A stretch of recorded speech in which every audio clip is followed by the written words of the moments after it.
2주간 제가 이렇게 차드에 방문했는데 보고 싶으셨나요? 저만 보고 싶은 건 아니었죠? 네. 여러분의 교회가 또 후원하는 우리 박근선 선교사님이 계신 아프리카 차드, 제가 처음 가봤습니다. 처음 경험하고 보는 것이 참으로 많았습니다. 그 대표적인 것 가운데 차드 땅에 하나님의 열심을 보았습니다. 이유는 척박한 그 아프리카 땅에 이미 100년 전에 캐나다 선교사를 통해서 복음이 들어왔습니다. 그래서 이 종교의 자유가 있는 땅인데, 특별히 선교사님이 속한 ET 교단의 100주년 행사가 있어서 제가 초청을 받아서 갔고, 또 이 행사에 참여하고 여러분의 교회가 선교의 헌금으로 섬겨주셔서 잘 전달하고 왔습니다. 그런데 놀라운 것은 이런 상황 가운데, 무슬림이라는 영향 가운데 많은 사람들이 예수를 목숨 걸고 믿고 기독교인이 되었다는 것입니다. 그래서 기독교인이 된 사람들이 인구의 한 10% 이상이 넘는다고 합니다. 네, 놀라지도 않으시네요. 네, 무슬림 국가입니다. 대한민국은 어떻습니까? 우리 국민의 약 17%가 2024년 기준으로 예수를 믿는다고 합니다. 그러면서 모든 이 선교의 사역을 마치고 한국 땅에 돌아왔을 때에 솔직히 하나님의 열심보다는 인간의 열심을 더 보게 됩니다. 그것은 치열한 경쟁 속에 우리가 살고 있다는 것입니다. 그러면서 우리는 계속해서 여호수아의 말씀을 묵상하면서 여호수아와 이스라엘 군대가 이 정복 전쟁에 싸우는 현장으로 오늘도 말씀으로 나가길 원합니다. 여호수아는 두 가지의 실수를 저질렀습니다. 아이성 전투에서 자만심으로 그만 패배합니다. 하나님께 묻지 않고 자신의 계획대로 이만큼의 군사면 이기겠지라는 착각으로 나가서 많은 병사들이 희생을 당합니다. 그런데 그 아픔이 채 가시기도 전에 여호수아는 또 한 번의 실수를 저지릅니다. 그것은 길갈에서 약 30에서 40km 떨어진 아주 가까운 곳에 있는 기브온 족속이 멀리 있는 족속이라고 속이면서 여호수아를 찾아왔습니다. 그러면서 그들이 가져온 것, 빵, 옷, 가죽 부대, 가장 큰 것으로 가져오면서 속였습니다. 맺어서는 안 돼 이 평화의 조약을 여호수아가 맺게 됩니다. 여호수아의 실수로 가나안 정복 전쟁에 차질이 생기고 백성들 사이에는 불만이 생겼습니다. 이때 자기들을 속이고 동맹을 맺었던 이 기브온 족속들이 어느 날 다가와서 요청을 합니다. 그 이유는 기브온 족속은 이 5 부족의 왕들이 동맹을 묻혀서 쳐들어온다는 소식 가운데 다급해서 길갈에 있는 여호수아를 찾아와 도움을 청합니다. 여러분 한번 생각해 보십시오. 여호수아는 이 기브온의 이 족속의 요청을 받고 얼마나 많이 고민했을까? 개인적으로 기브온 족속이 지금 이 순간 사라지면 여호수아 자신은 자신의 잘못이 영원히 땅에 묻혀버립니다. 하나님의 이름으로 맹세했기 때문에 자기 손으로 죽이지 못하는데 가나안의 5 족속이 왕들이 쳐들어와서 죽여주겠다니 얼마나 기쁜 소식이겠습니까? 그리고 여호수아의 입장에서 보면 5 부족 왕들이 연합해서 한꺼번에 쳐들어온다는 것, 적지 않는 부담감에 서 있었습니다. 결국 하나님의 이름으로 맹세했기에 여호수아와 이스라엘 백성들은 가나안 땅 남쪽 지역을 점령하기 위해서 온 신의 힘을 다해서 싸웠습니다. 하나님의 이름으로 맹세했기 때문에. 그래서 여호수아와 이스라엘 군대는 전쟁에서 승리하기 위해서는 시간이 없었습니다. 그날 밤 많은 사람들과 전쟁을 했습니다. 그래서 성경에 보면 여호수아는 태양아 너는 기본 위에 머물러 있으라, 달아 아얄론 골짜기에 그리할지어다 라고 외쳤습니다. 여러분, 사람이 외친다고 그대로 되나요? 그렇지 않습니다. 그러나 여호수아의 그 갈급한 심령 가운데 하나님은 그대로 태양이 멈추고 달이 멈추게 하셨습니다.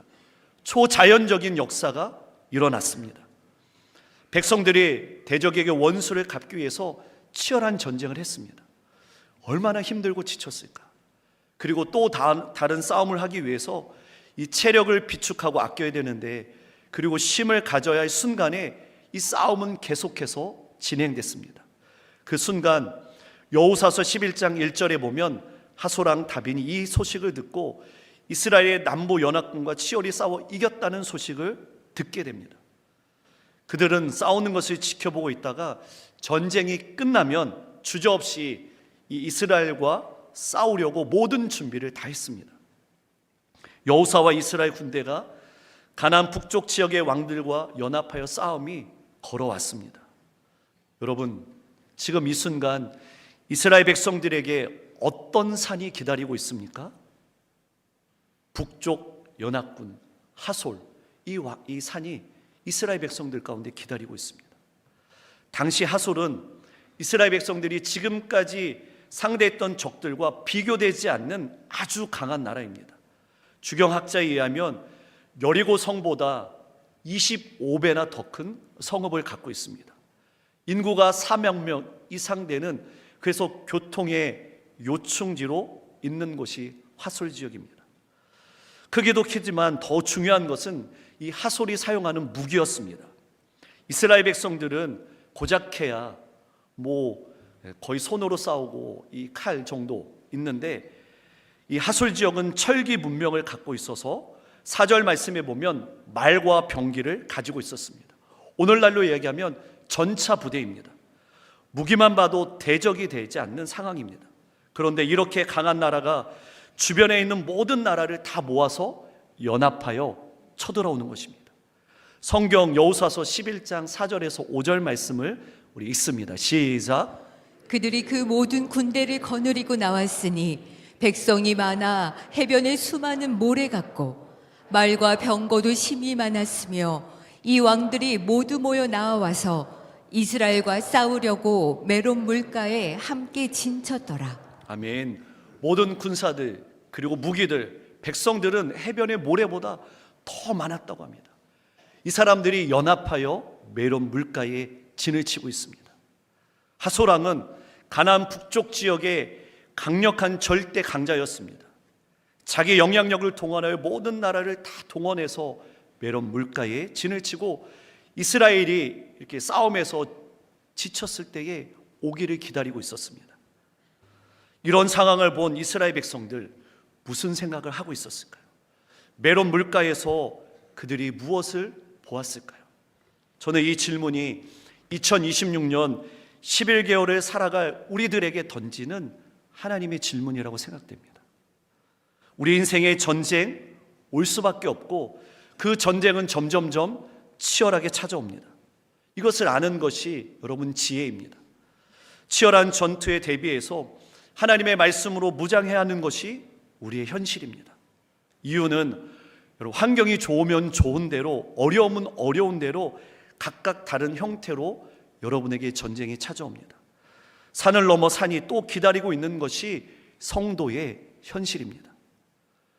믿음의 성도들의 삶 속에서 이렇게 들려오는 소식 보면, 하나님, 지금까지 내가 열심히 살아왔는데 내게 왜 또 이런 일이 일어납니까?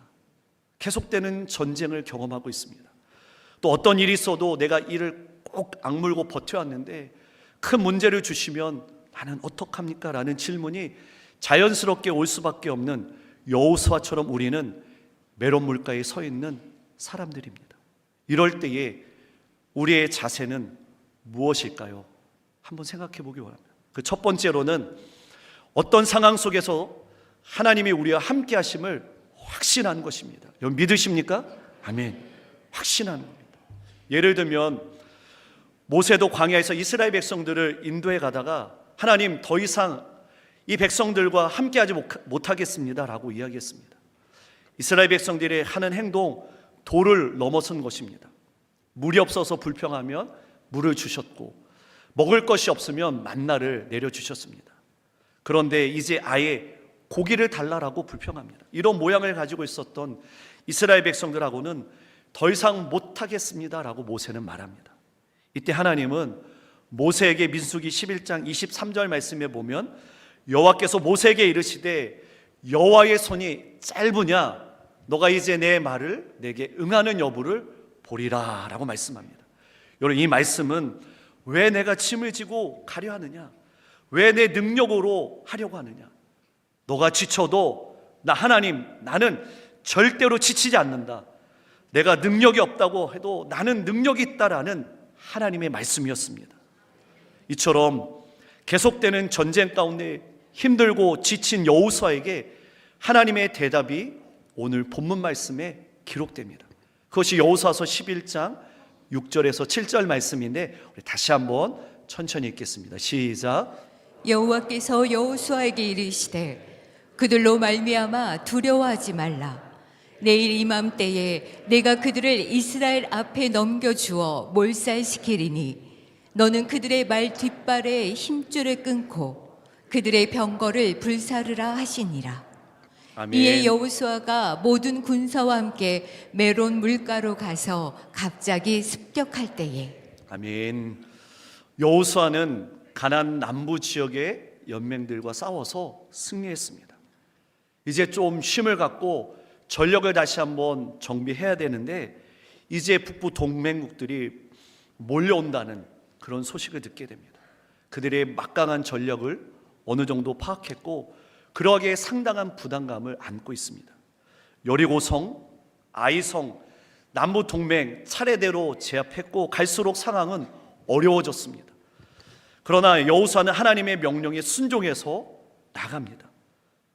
여러분 기억하십시오. 하나님께서 하시는 싸움은 무기로 하는 싸움이 아니라 그 전쟁은 순종의 싸움인 줄 믿으시길 바랍니다. 분명하게 군인의 수요가 마치 바다의 모래와 같았다고 이야기하고 말과 병거도 셀 수 없이 많았다라고 이야기합니다. 그래서 학자들은 적어도 30만 명의 보병과 1만 명의 기병대 그리고 2만 대의 전차를 보유했을 것이라고 측정합니다. 반면에 이스라엘 군대는 수도 적고 말과 병거도 전혀 없습니다. 전략적으로는 절대로 열세합니다. 그럼에도 불구하고 여호수아와 이스라엘 백성들이 승리할 수 있는 비결은 어디에 있습니까? 하나님께서는 여호수아에게 분명하게 말씀했습니다. 그들로 말미암아 두려워하지 말라.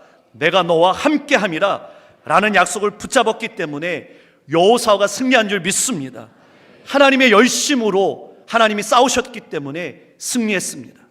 때문에 우리는 지쳐도 하나님은 지치지 않는 줄 믿습니다. 하나님은 여호수아에게 두려워하지 말고 싸워라. 나만 믿고 순종하며 나가라. 그리하면 반드시 이기리라 약속하셨습니다. 그러면 하나님은 여호수아에게 적이 오기를 기다리지 말고 갑자기 습격해서 들어가라라고 말씀합니다. 지리적으로 보면 이 메론 지역 가장 높은 곳에 위치한 호숫가였습니다. 그동안 이스라엘과 여호수아는 이 남쪽 지역 산악지대에서 싸웠습니다. 그러나 가나안 북부 동맹들은 메론 물가에 진을 치고 있습니다. 이유는 그 옆에 있는 평범한 지역이 붙어 있었습니다. 그들이 갖고 있었던 주 무기는 다른 것이 아니라 말과 병거였습니다. 이 말과 병거를 쓰기에 가장 적합한 장소가 여기였습니다. 그래서 거기에 부대를 편성하고 전략을 쫙 짠 후에 요단 골짜기로 내려가서 길갈에 있는 여호수아와 이스라엘 백성들을 치려고 했던 것이 이들의 전략이었습니다. 그러나 하나님은 이 모든 것을 아시고 여호수아 이스라엘 백성들을 이제 그곳으로 가게 하셨습니다. 이것은 하나님의 지혜로 무장한 명자 여호수아의 리더십도 있지만 하나님의 열심으로 이스라엘 백성들과 함께 하신 하나님의 은총이 여기에 있는 줄 믿습니다. 그래서 6절 말씀에 보면 내일 이맘때에 내가 그들 이스라엘 앞에 넘겨주어 몰살시키리니 라고 말씀합니다. 여러분 여기 잘 보십시오. 주어가 내가라고 표현되어 있습니다. 이 내가는 하나님이십니다. 우리의 인생도 마찬가지입니다. 우리의 인생의 주어가 하나님이 되셔야 될 줄 믿습니다. 하나님이 주어가 될 때 놀라운 역사가 일어납니다. 이스라엘 백성들 가운데도 하나님이 주어가 될 때에 어떤 역사가 일어났습니까?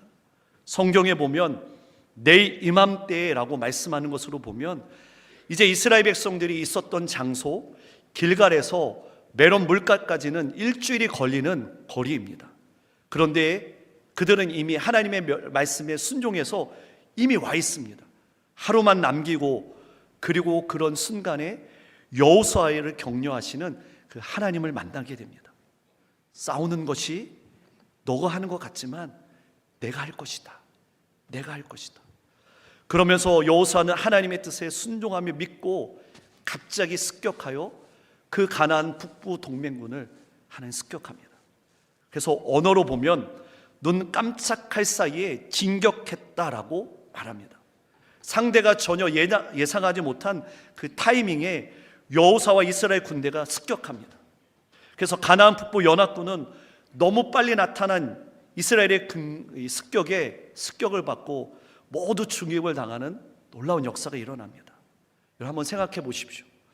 누가 하셨습니까? 하나님이 하셨습니다.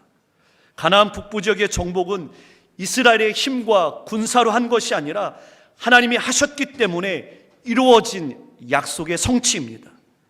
마찬가지입니다. 우리의 상황 불확실해 보여도 하나님이 반드시 그분의 말씀을 이루실 것을 우리는 신뢰합니다. 상황이 불리해도 역전시키는 그 하나님만 믿고 순종하며 나갈 때에 승리는 여러분의 것임을 믿으시길 바랍니다. 그래서 메론 물가에 있는 우리가 기억해야 할 두 번째는 모든 능력의 근원은 하나님이십니다. 하나님께로 나옵니다. 하나님이 전쟁하기 전에 명령하셨습니다. 전쟁에서 이기면 적들이 가지고 있는 말들의 뒷발의 힘줄을 끊고 병거는 어떡하라? 불사르라 말씀하십니다. 이스라엘이 하나님을 신뢰하지 않고 가나안의 전쟁 무기를 신뢰할까 봐 미리 경고하신 것입니다. 여호수아는 전쟁에서 이기고 난 후에 그대로 합니다. 사실 이것이 하나님의 명령이긴 했지만 결코 쉬운 행동과 결정은 아닙니다. 말과 병기가 있으면 이제 앞으로 전쟁이 많이 남아있는데 이 남아있는 그 전쟁 가운데 이것을 가지고 있으면 참 유리합니다. 하지만 하나님은 명령하신 이유가 분명히 있습니다. 말과 병거를 의지하지 말라는 것입니다. 군대를 의지하면 하나님을 의지하지 않습니다. 또한 가나안 족속들이 말들을 우상으로 사용했기 때문에 하나님은 철저하게 말의 뒷발에 힘줄을 끊고 병거를 불사르라 라고 말씀했습니다. 기름진 가나안 땅, 수많은 전쟁을 통해서 주인이 수십 번 바뀌었습니다. 여전히 그 땅, 하나님의 약속의 땅이지만 악하고 음란했습니다. 하나님은 이스라엘이 그런 악순환을 반복하는 무늬만 새 무늬가 주인이 되지 않기를 원하셨습니다. 오직 하나님만 의지하고 살기를 원했습니다. 그래서 가나안이 그토록 자랑했던 말과 병거를 그들이 지닌 첨단 무기를 모두 파괴하라고 명령하셨습니다. 여호수아는 하나님의 말씀의 뜻을 분명히 알았습니다. 그 증거가 여호수아서 11장 9절 말씀에 기록되는데 여러분 있습니다. 시작. 여호수아가 여호와께서 자기에게 명령하신 대로 행하여 그들의 말 뒷발에 힘줄을 끊고 그들의 병거를 불로 살랐더라. 아멘. 여호수아에게 하나님 명령하셨을 때에 그대로 행했습니다. 말에 힘줄을 끊고 병거를 모두 불살랐습니다. 하나님께서는 가나안의 모든 것을 파괴하시면서 말씀하고 계셨던 것은 너희들은 가나안 족속들과 다르게 살아라 라는 것입니다. 말과 병거 같은 가나안의 무기를 가지고 있으면 하나님 대신 다른 것들을 의지해서 너희는 살 것이다. 그것을 약한 이웃을 쉽게 괴롭히고 그것을 취할 것을 분명히 기억하게 하셨습니다. 사랑하는 성도 여러분, 마찬가지입니다. 너희가 세상 사람들과 다를 것이 무엇이냐? 주님 질문합니다. 여러분, 우리는 다르게 살아야 합니다. 우리는 거룩하게 살아야 합니다. 나 중심적인 사고에서 벗어나야 합니다. 세상과 같은 방법이 아니라 하나님의 방법으로 승리하는 믿음의 성도 되기를 축복합니다. 2025년 한국 리서치가 조사한 결과에 의하면 종교인 의식 조사에서 가장 호감 있는 종교가 어디냐고 질문했을 때에 불교가 첫 번째였고 천주교, 그리고 기독교 개신교가 마지막이었습니다. 여러분, 왜 이런 결과가 나왔을까요? 우리가 대답하지 않아도 잘합니다. 우리가 하나님을 믿고 성경을 믿고 말씀대로 살아간다고 하지만 삶의 자리에서 고백과 삶이 일치하지 못하고 있음을 보여주고 있는 것입니다. 분명한 선언이 날마다 선포되어야 합니다. 그것은 나는 죽고 예수로만 삽니다. 내 안에 사는 이는 오직 예수 그리스도이십니다.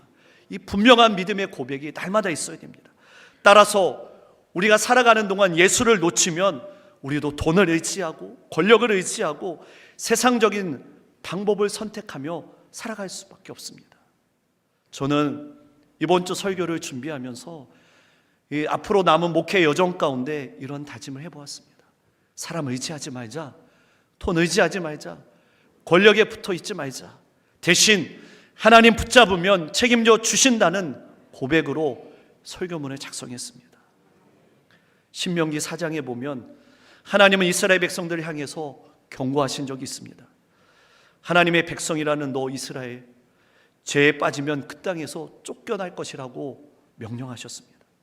허락하신 약속의 땅에 살아갈 이스라엘 백성들에게, 또한 천국 시민으로 살아갈 이 자리에 있는 우리 모두에게 시편 20편 7절은 이렇게 요청하고 있습니다. 여러분 있습니다. 시작. 어떤 사람은 병거, 어떤 사람은 말을 의지하나 우리는 여호와 우리 하나님의 이름을 자랑하리로다. 아멘.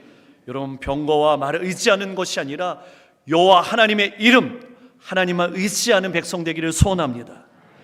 여러분, 약속의 땅에 들어가는 것보다 더 중요한 것은 그 땅을 거룩하게 경작하는 것입니다. 우리는 때로는 어떤 자리에 오르고 어떤 일이 해결되면 다 됐다라고 생각합니다. 그런데 세상의 무기, 세상의 방법으로 처리하지 말고 하나님의 방법으로 나갈 때 평생 하나님께서 책임져 주시는 은혜를 경험하게 될 줄 믿습니다. 그래서 여호수아가 하나님을 의지하는 것으로 방향을 바꾸니까 하나님께서 여호수아를 평생 책임져 주셨습니다.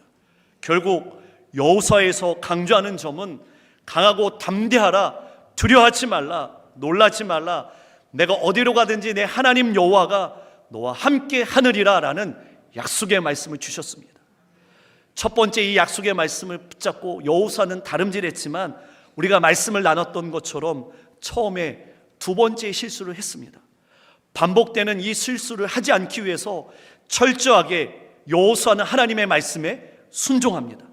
그것이 성경에 이렇게 표현되는데, 자기에게 명령하신 대로 행하여, 여호수아는 그대로 행하여 라고 이야기합니다. 이 표현 속에 여호수아는 자신의 세상적인 방법의 신을 벗고 주인의 자리를 하나님께 내어드리고 주의권을 하나님께 양도하겠습니다라는 믿음의 고백이었습니다.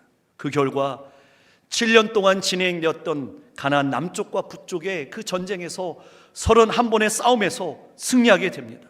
분명히 하나님께서 하셨고 승리를 약속하신 땅이었지만 여호수아와 이스라엘 군대는 정말 많이 수고했습니다. 피곤하고 땀을 많이 흘렸습니다. 쉬운 전쟁이 아니었기 때문입니다. 계속되는 말씀 가운데 저번 주에도 원장 목사님께서 강조하셨습니다.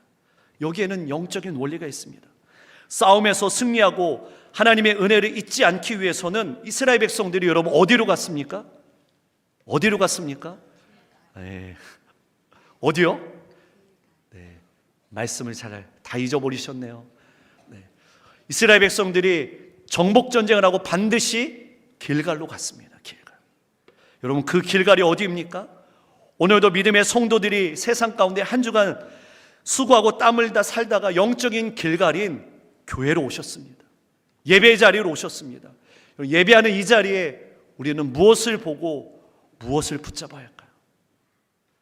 앞으로 고난과 영적인 공격이 있는다 할지라도 두려움을 가져서는 안 됩니다. 여러분 담대하십시오. 또한 십자가의 은혜를 경험하십시오. 우리에게 주어진 이 십자가의 은혜는 우리의 측면에서 보면 공짜입니다. 그러나 예수님 하나님 측면에 보면 공짜가 아닙니다. 우리에게 구원의 은혜를 주시기 위해서 예수님은 참으로 많은 고난을 겪으시고 피난을 당하시고 십자가를 지셨습니다. 40일의 금식을 하며 마귀의 공격을 받았음에도 결국 말씀으로 승리하셨습니다. 이런 영적인 DNA가 우리 가운데 있는 줄 믿습니다. 그래서 우리는 주님을 따라가는 군대입니다. 또한 우리는 주님의 군대이기 때문에 이런 영적인 공격이 우리 모두에게 다 있습니다. 이럴 때에 주님과 함께 싸워 승리하는 믿음의 성도 될 줄 믿습니다. 우리의 힘으로 할 수 없음을 인정하고 하나님을 의지할 때에 승리하게 되는 줄 믿습니다. 예수님은 십자가에서 죽으시고 부활하시면서 죄와 사단의 권세를 꺾으시고 우리에게 세상과 사탄을 이길 수 있는 예수의 이름의 권세를 주셨습니다. 승리할 수 있는 약속의 말씀을 주셨습니다. 우리가 예수님의 이름의 권세와 이 약속의 말씀을 붙잡은다면 믿음으로 승리하는 그런 은혜가 임하게 될 줄 믿습니다. 저는 마지막으로 말씀을 마무리하면서 여러분에게 질문을 드리고 있습니다. 여호사와 이스라엘 백성들이 계속되는 그 전쟁 가운데 지쳐 있었을 때에 이 메론 물가에서 여러분 무엇을 보았을까요? 그곳에서 전투를 하면서 치열한 전투를 할 때에 무엇을 보았을까요? 메론 물가는 높은 지역이라고 했습니다. 저는 이 부분을 이렇게 한번 해석하고 싶습니다. 높은 산지에 위치한 메론 물가, 이 시대를 살아가는 우리들에게 높은 수입, 안락한 환경, 높은 지위 등등이 우리에게 보일 수 있습니다. 사랑하는 성도 여러분, 여기까지 올 수 있었던 것, 저와 여러분이 지금까지 살 수 있었던 것, 하나님의 전적인 은혜였습니다. 그런데 이제 우리는 좀 더 살 것 같고 좀 넉넉해지고 배웠다고 다른 사람들을 무시했던 모습 속에 하나님은 온데간데 없고 다른 사람들의 약점과 정죄 그리고 판단하는 있을만 있어서 교만해지려는 메론 물가에 바벨탑을 쌓으려 했던 참 부족하고 연약한 모습 보았습니다. 여러분의 이야기가 아니라 제 이야기입니다. 그런데 하나님은 말과 병거의 깃발의 힘줄을 끊으라고 명령하십니다. 내 힘으로 살아온 혈기, 내 중심적인 생각, 나의 계획 그리고 은근히 올라오는 교만의 힘줄 확실히 끊어버리고 오직 예수 그리스도 하나님의 열심으로 세워가는 교회와 성도 되기를 축복합니다.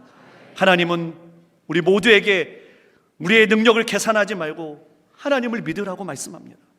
나에게 집중되었던 그 모든 것에서 벗어나서 하나님을 향하고 하나님을 바라보라고 말씀하십니다. 여러분, 하나님을 바라본다는 것은 어떤 것을 의미합니까? 하나님을 바라본다는 것은 무엇을 의미합니까? 하나님의 약속의 말씀을 붙잡고 내 상황을 뛰어넘어 믿고 순종하는 것입니다. 우리가 살아가는 인생 가운데 어려움이 올 수 있습니다.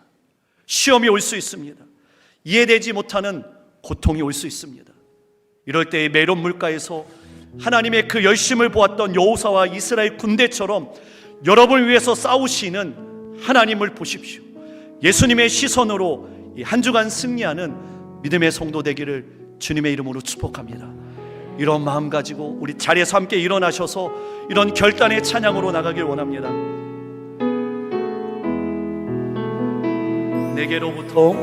내게로부터 눈을 들어 주를 보기 시작할 때 주님의 일을 보겠습니다. 주의 일을 보겠네. 내 작은 마음 돌이키사 내 작은 마음 돌이키사 하늘에 꿈꾸게 하네.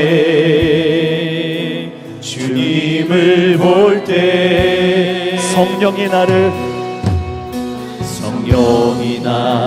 변화시켜 모든 두려움 사라질 때 주님의 일을 보게 될 줄 믿습니다. 주의 일을 보겠네. 황폐한 땅 한가운데서 황폐한 땅 한가운데서 주님 마음 알게 되리. 주님을 볼 때 아멘. 모든 시선을 주님께 드리고 살아계신 하나님을 느낄 때 살아계신 하나님을 느낄 때 내 삶은 주의 역사가 되고 하나님이 일하 일하기 시작한 모든 시선을 주님께 드리고 모든 시선을 주님께 드리고 전능하신 하나님을 느낄 때에 전능하신 하나님을 느낄 때 세상은 주의 나라가 되고 세상은 주의 나라가 되고 하나님이 일하기 우리 오른손을 들며 모든 시선을 주님께 드리고 살아계신 하나님 아버지 살아계신 하나님을 느낄 때 내 삶은 주의 역사가 되고 하나님이 일하기 시작하네